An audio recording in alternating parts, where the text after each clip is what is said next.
তুমি হবে শোনো দিয়া মন আমার বিপক্ষ পাল্লাদার হবে গো দাদু যে এখন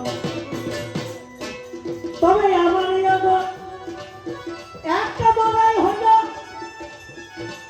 দাদুর তিনটে মরাই গো ভালো দাদু তিনটে মরাই সত্য তেতা দাব কিন্তু আমরা প্রথমে পড়ি 1 2 3 এ দাদুর যুগে দেখছে আবার 1 তারপর 3 তারপর 2 এ কইয়া কেমন ধারা দেখি ওরে পায় তিনটে মরাই দাদুর হলো আমি দেখতে পাই দাদু আমার ঝরবো মানে পেটে দিয়েছে ঝরবে এই পণ্য বলে আর আমি হচ্ছে ফুটন্ত বলি এই ফুটেছি আর ফুটাই দাদু বলছে আমার ও গো নাতি ভাই কি করিছ কি খাচ্ছ দেখিবারে পাই আর আমি যখন দাদুকে পেয়েছি মনের মতন কিছু আজ জিজ্ঞাসা করি মজা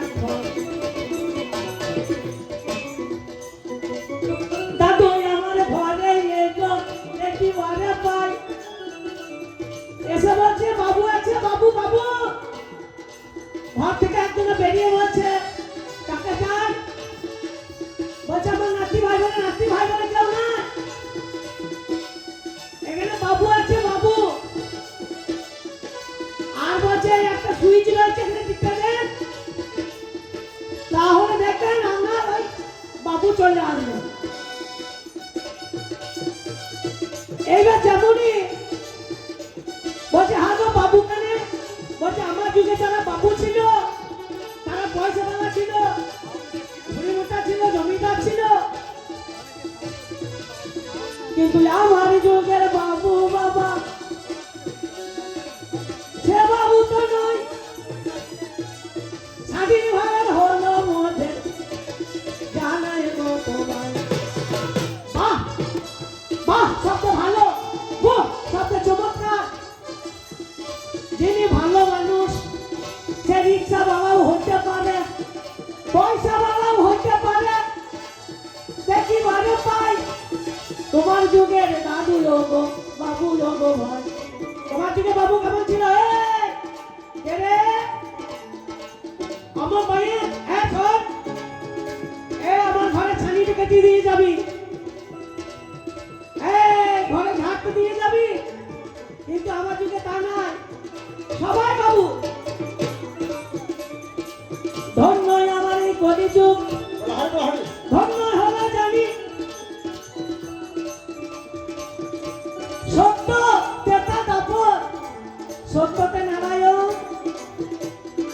তেতা তো হচ্ছে রামচন্দ্র দাপর হচ্ছে শ্রীকৃষ্ণ এনারা হচ্ছেন অবতার আর কলিতে আমার মহাপ্রভু নিজে অবতরী পাড়াইতে এসেছেন তাই তো আমার কলিযুগ ধন্য ধন্য ধন্য কলি আমার শুনিবারে পাই তাই দাদু আমি তোমার কাছে কিছু বলে যাই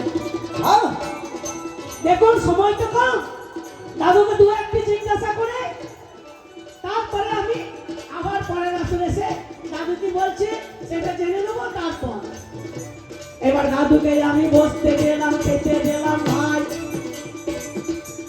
পাকা ঘরে শুতে দিলাম ইটা বলবো না এবার দাদু ভালো মতো খেয়ে নিয়েছে বুঝতে পারছেন বলছে হ্যাঁ ভাই এইদিকে মাঠ কমিক আছে আমার কেন বলছে আমার মাছ ভিড়তে হবে আমার চিন্তা নেই বাড়ির ভেতরেই আছে খুঁজলে পেয়ে যাবে বাড়ির ভেতরে যখন বাবা শুয়ে পড়ে গেল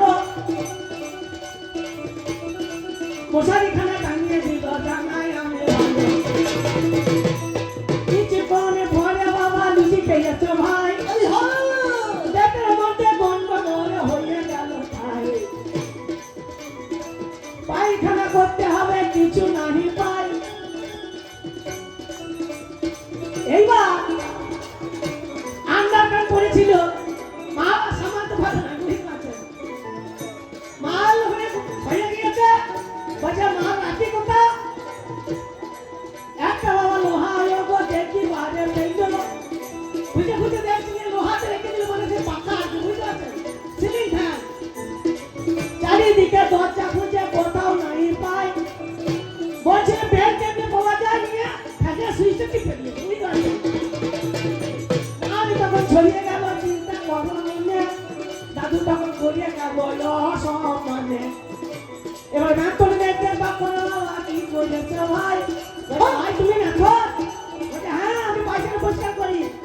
কত নেবো ভাই? বলছে 2000। বলছে 5000 দেবো, তুমি তাড়াতাড়ি পরিষ্কার করো না, আমার নাচিকাকে অসম্মান হয়ে যাবে।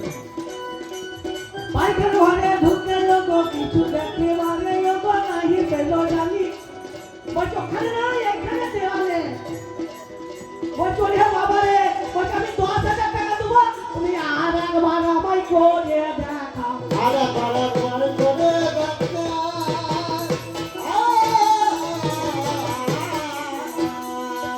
বলছে আরেকবার করে দেখাও। যাক, দাদু এখনকার যুগের ব্যাপার তো জানে না, তা দাদু আমার চলে এসেছে, তার জন্য চিন্তা নাই। আমরা কি করতে পারি? দাদু যদি বুড়ো হয়ে যায়, চুল পেকে যায়, আমরা আবার কালো করে দিতে পারি। দাদু চোখে দেখতে পায় না, আমরা আবার চশমা লাগিয়ে দিলে দাদু দেখতে পাবে, চোখ ছুটে দিলে দাদু দেখতে পাবে। দাদুর কোনো ব্যামো হলে আমি হাসপাতালে নিয়ে যাব, সব ব্যবস্থা আছে। তাই মহাভারতের কথাই আমি বলি, ভালো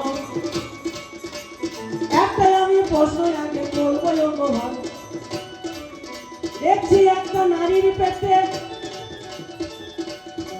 একটা নারী আছে, সেই নারীটার পেটেও আবার দুটো সন্তানই আছে।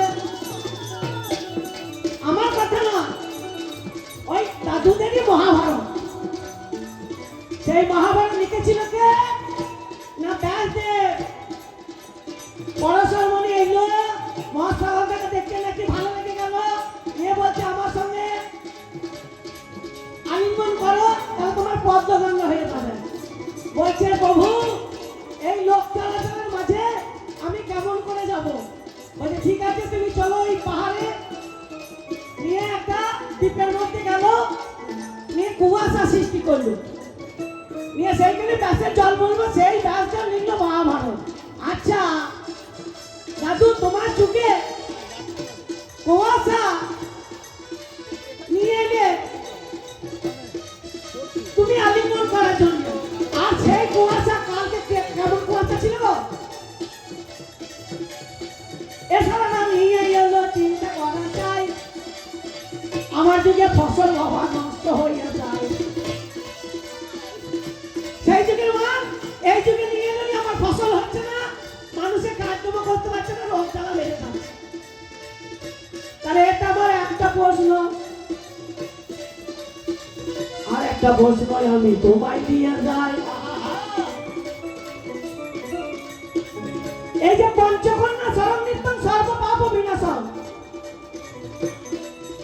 এই পঞ্চকন্যা শরণ নিত্যং সর্ব পাপ বিনাশম, এই বিনাশম বলছে মানে কি? যদি সকালবেলা প্রাতে যদি এই পঞ্চকন্যার নাম যদি কেউ করতে পারে, তাহলে সারাদিন যাই পাপ করে কোনো পাপ হবে না। আপনারা এক কাজ করবেন, মা দিকে বলছি, বাবা দিকে 2-4 বার করে লাগিয়ে দেবেন, নিয়ে পঞ্চকন্যার নাম করে নেবেন, দেখবেন কেন পাপ দূর হয় নাকি। আর বাবা দিকে বলছি, মা দিকে 2-4 বার করে দিয়ে দেবেন, নিয়ে পঞ্চকন্যার নাম করবেন, দেখবেন তো। তাহলে এরা কিন্তু সন্তান সবারই ছিল, তাহলে এদের কুমারী নাম হইল কেন? 3 নম্বর জিজ্ঞাসা এইখানে একটা হইল। আর একটা জিজ্ঞাসা করবো আপনি ভালো।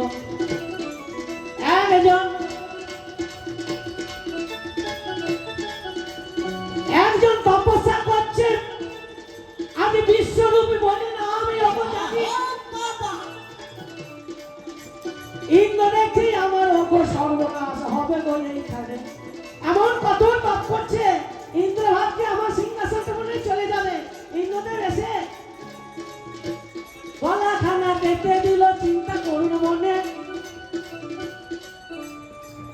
গলাখানে কেটে দিল। কিন্তু তখন কি বললো সেই মণি, বলল তুমি যা অন্যায় করলে এ অন্যায়ের আর শেষ নাই। এই রক্ত যেখানে পড়বে এই রক্ত বেটা যাবে না। এক জায়গায় আমি এবার তোমায় বলে যাই, সেই দিন থেকে নারীদের বিয়ের হইল ভাই।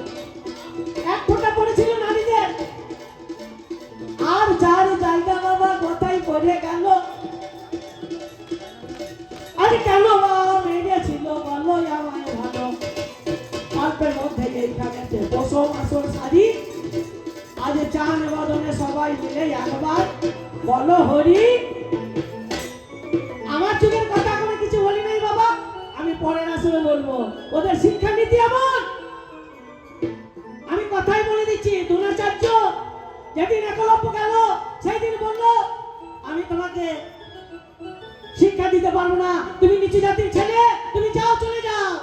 কিন্তু সেদিন মনের মধ্যে যে তপস্যা করছেন দ্রোণাচার্যের মূর্তি ইয়ে করে। এবার সেই সময় পঞ্চ পাণ্ডব আর 105 জন অর্জুন, পাণ্ডব আর কুরু বংশে 100 জন গিয়ে মনের মধ্যে যখন শিকার করতে গেল তখন শব্দ বেজে একটা বান মারলো একটা কুকুরকে, ঘেউ ঘেউ করছিল। অর্জুন বলছে যাও প্রভু, এমন গুরুদেব তো কেন নয়, তাহলে তুমি নিশ্চয়ই গুরু। বলছে না, আমি তো কাউকে শিক্ষা দিই নাই। মনের মধ্যে যে দেখবে একালব্য ধ্যানে বসে আছে, যখন গেল বলছে গুরু বলে সম্বোধনা করে বলছি প্রভু আপনি এসেছেন, আমি অনেক তপস্যা করেছি। তুমি আমার গুরু যখন হলে তাহলে গুরু দক্ষিণা দাও। নিয়ে বুড়া আঙুলটা কেটে নিল।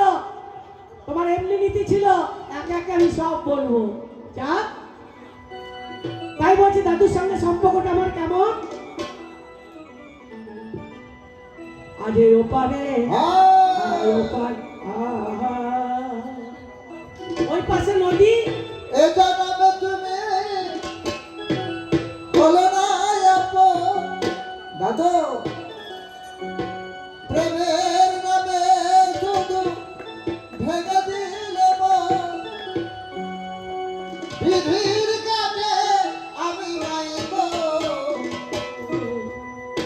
যদি আগে জনমে আমি পাইব। দাদু বাবা বাবা সেজন্য